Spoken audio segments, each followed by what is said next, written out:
Everybody's got their favorite fly hatches, and here in western New York I have my favorite.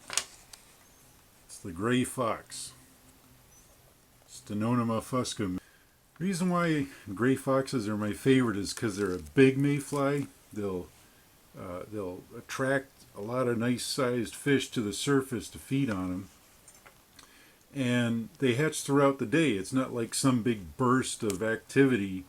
You can enjoy fishing all day using dry flies because they'll start coming off in the late morning and just go right through till dark, and then you get a nice spinner fall.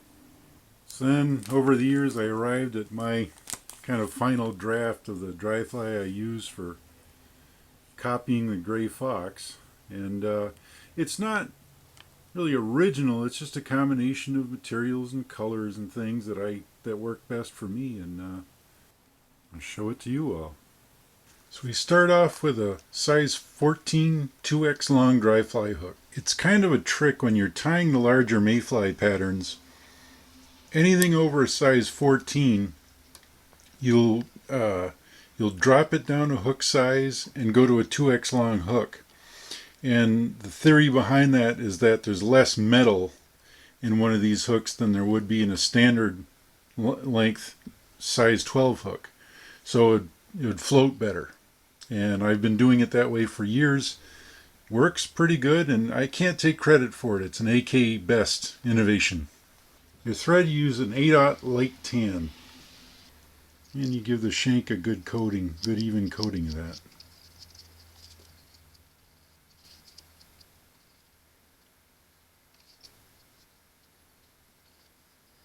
So you stop your winding right before the hook breaks over into the bend. And now what we want to do is put a little bump right there in the thread, and that will make the tail fibers splay out like this. Well, when viewed from above, it'll make the tail fibers spread out, and that'll give you stability when it's sitting on the water, so it'll sit upright. You accomplish that by giving the thread a good twist,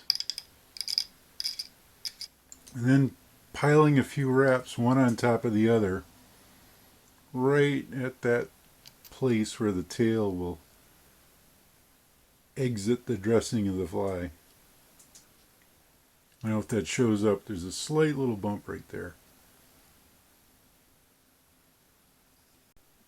So the best thing to use for the tail fibers of a dry fly is a spade hackle. And where you get that from is on your neck.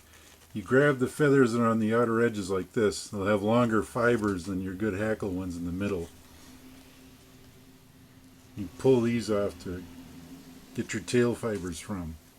For the hackle and for the tail, we're going to mix ginger with grizzly.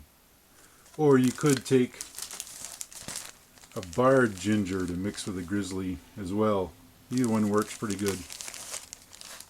And because you can get several flies worth of tail fibers from a pair of spade hackles, you just put them in a pair of hackle pliers. You can set them on your desk and tie off them until they're depleted.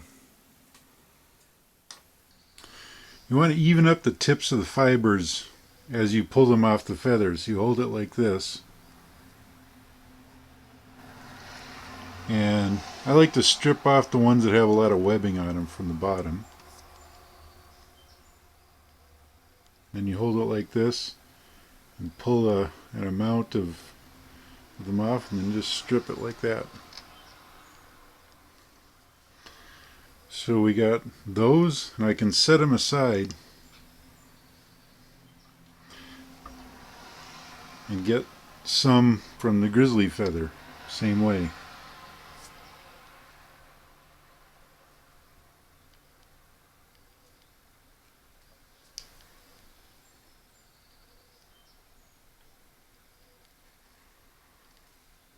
See, all the tips are evened up. You can put them together with the ginger ones. So all the tips are lined up. So then we lay them, we measure how long we want them on the fly like this. Once we get the length we want, you lay them against the shank, and we start wrapping from about midway on the hook, and then work backwards towards the bend. And you want to do your windings right up against that bump of thread we made, and that'll nicely spread out the fibers. Here, I'll tip it so you can see. You can see how those fibers are just spread out like fingers. That will help stabilize it on the water.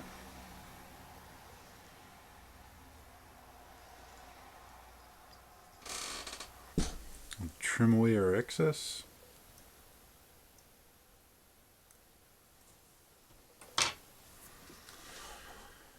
So this fly has a rib, and in the past I've used regular sewing thread of the color that I wanted.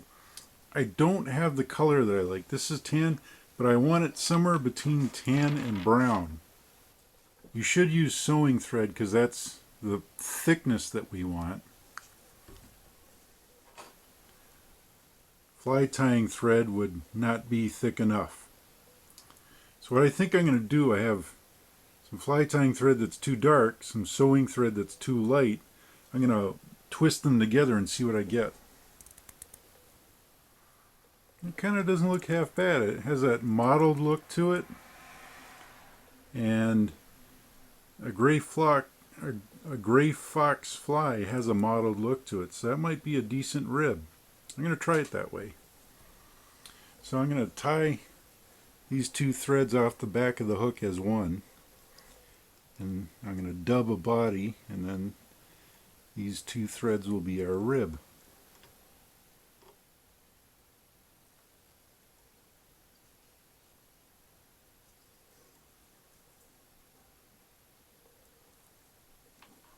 So we're going to dub a body, and for some dry flies you like a shaggy body. When you're imitating a mayfly dun, you want a very tight body because that's what mayflies have. And I've found that you're better off doing a double layer of dubbed thread. That lets you shape the body like you like to give it sort of a carrot-shaped profile. I'll show you what I mean as I go. So first, using this stuff, but any kind of tacky wax.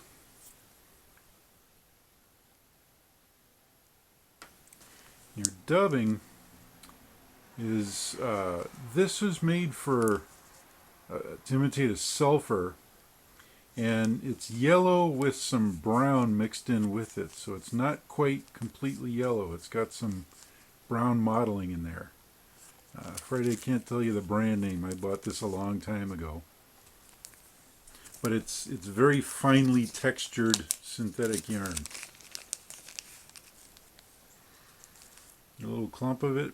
And the idea is to get just enough of the dubbing to color the thread. So you take little wisps of it and put it on there and twist it very, very tightly up and down the thread. Just enough on there to color the thread.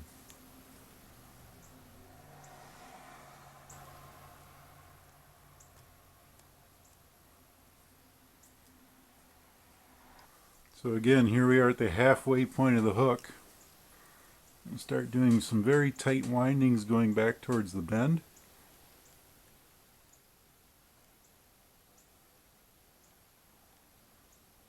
And then we work our way forward. We want to pile up our wraps towards the front of it to give the body that carrot-shaped profile. It's even okay to work back over where you've been to achieve the thickness you want.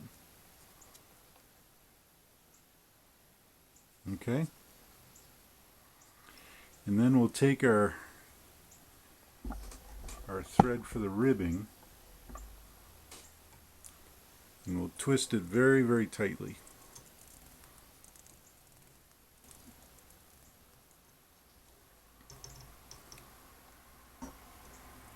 Get some nice evenly spaced wraps.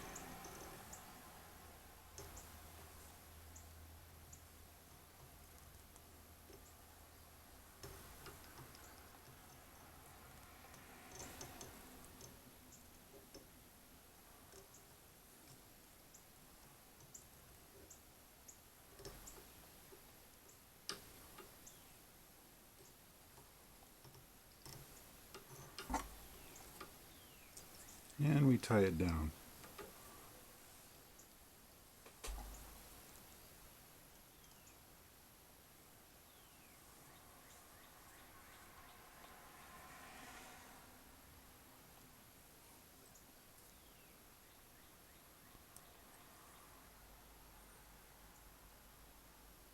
So to make the wing of our fly, we're going to use a hen neck feather. This is where it's hard to go to the store and pick out exactly what you want, because the wing of a gray fox done it's mottled, and it has tan, it has some yellow, and it has some dark brown in it. So it's good to go to a place where there's a number of these sorts of necks that you can sift through and find one that you like the best. These are all quite different from each other, and none of them are perfect. I like this one the best, so that's what we're going to go with on this fly. I had one neck that I loved, and I tied my way through it till it was just bare skin. So it's good practice to take, when you're pairing wings, to take one feather from each side of the neck. Or if you're going down the middle, you can take two side by side like that.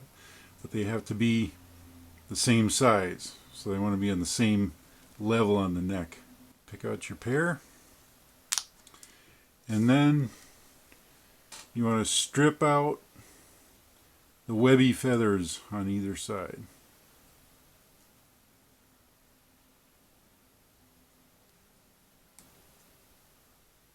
There's one.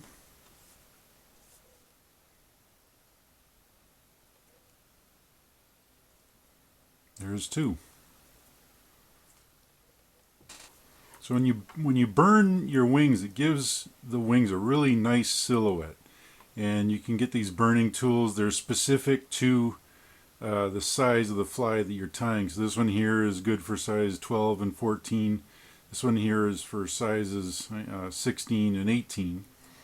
We're going to use the bigger one. And what you do is you take the feathers, and see how they're curved to one side. You're going to mount them on the fly with the curves facing away from each other. Okay? And put them together so that the trimmed areas are even with each other. Okay? And then you hold them by the tips, and you get your burning tool, and you have it so that the stem is right up in the tip of it right there. And then you squeeze it tight, take a lighter, and burn away the excess. And then I take my scissors and get rid of the ashes on the corners.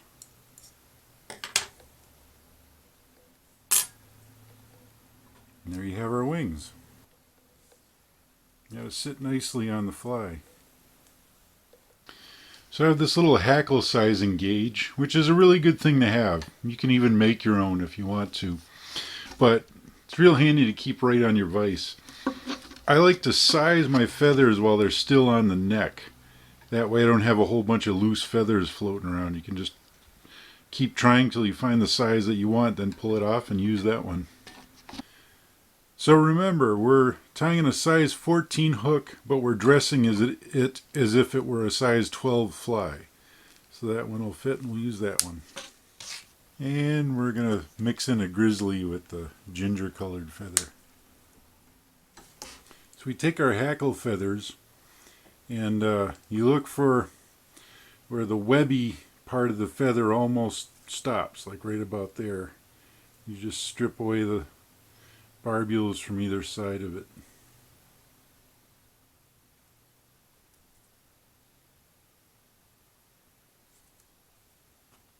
Do it for either feather.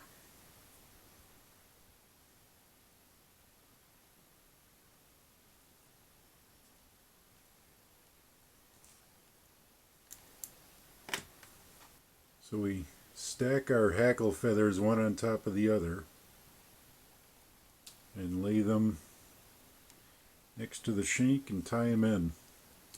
Now, when you're tying in hackles, if you want your hackles to lay straight, the idea is to have these stems lie straight along the shank, and you also want your thread wraps to be pretty much one next to the other.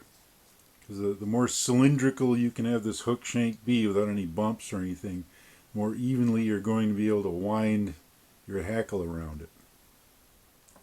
So we trim our hackle stems right at the eye. And this is where we tie in the wings. Now before tying in the wings, we want to size them. Now on a natural gray fox dun, the wing is actually quite long in comparison to the body and the abdomen. If you tie it that way on your fly, it'll make it top heavy, and it'll also make the fly want to spin through the air as you're casting it back and forth, and that'll spin this thing and twist your leader badly. So you have to reach that happy medium about wing length and just making it so that it performs well. I actually want to shorten this up just a bit. And you do that by just peeling away some of these barbules.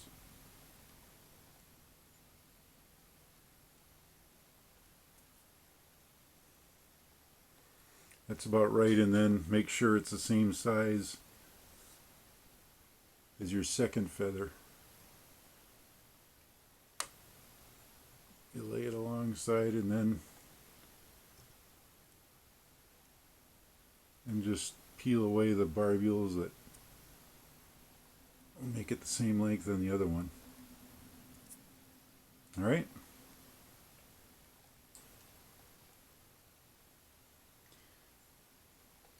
So we have our wings curving away from each other.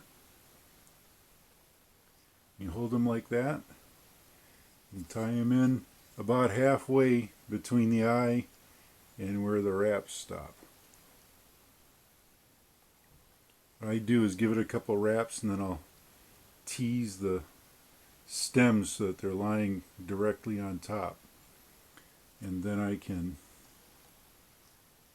wrap forward good and snug. Okay. We can trim away our stems. And it's here where I like to give it a thorax. On a natural, the muscles that give the insect flight are all in the thorax, making it robust, so we want to build that up. We do it with dubbing. Take our tacky wax, put it on the thread, and then twist our dubbing onto the thread tightly.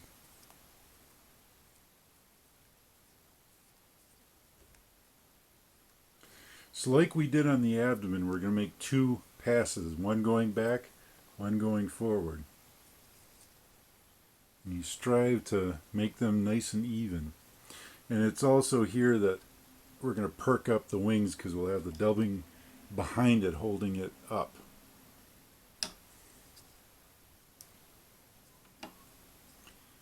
Go right onto those abdomen wraps. And then give it a second layer going forward.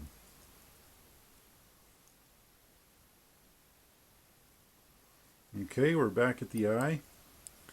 And this is where we wind our hackle.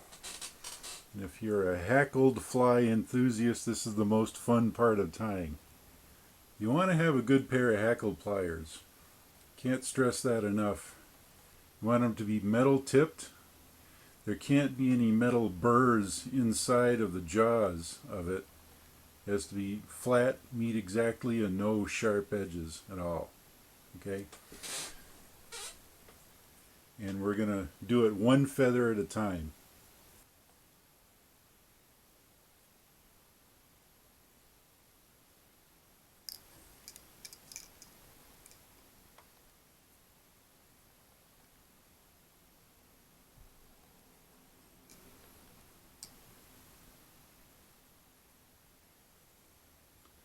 Wraps don't have to be right up against each other because we're winding the second feather through.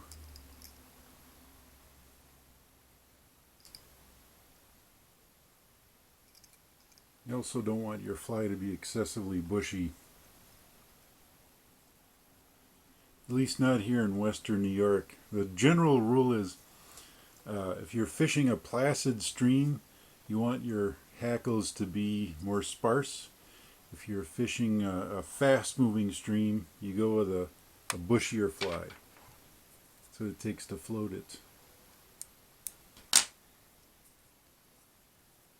Okay, now we're going to do our grizzly hackle.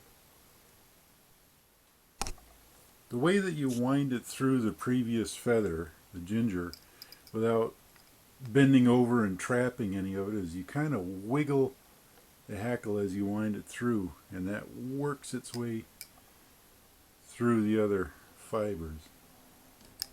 Keep your tension on there.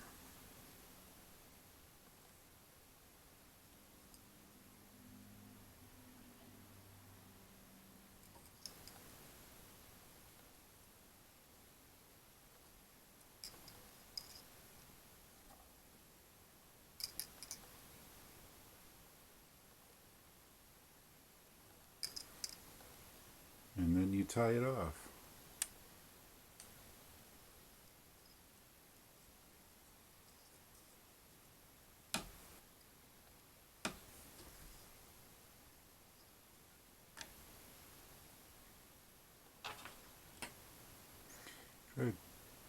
Try to trim it in such a way that you don't get all kinds of stuff covering the eye.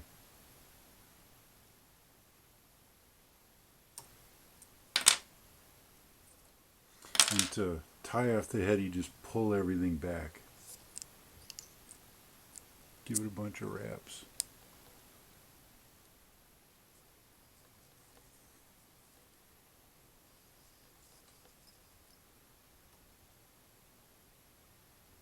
And then whip finish.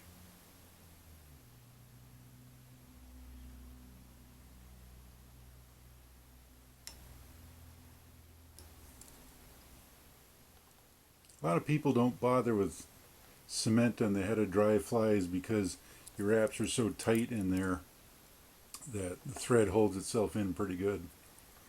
Notice how I sharpen the end of my whip finish here, so I can just lay it along there and cut the thread like that. So we have one step left to go. You take your fly and on the underside of it, take your scissors and trim it flat on the bottom. You clip right up against the body of the fly. You don't want a bunch of pokies sticking out of the bottom. You preen it and compare it, make sure everything's flat.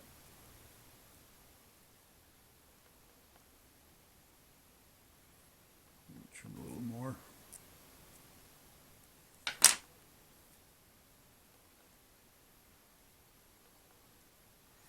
And there we go, between the tail being fanned out like that and the bottom being trimmed flat. That'll help our fly lay properly in the water once it lands. That's very important. You don't want it laying on its side while you're drifting over a nice trout.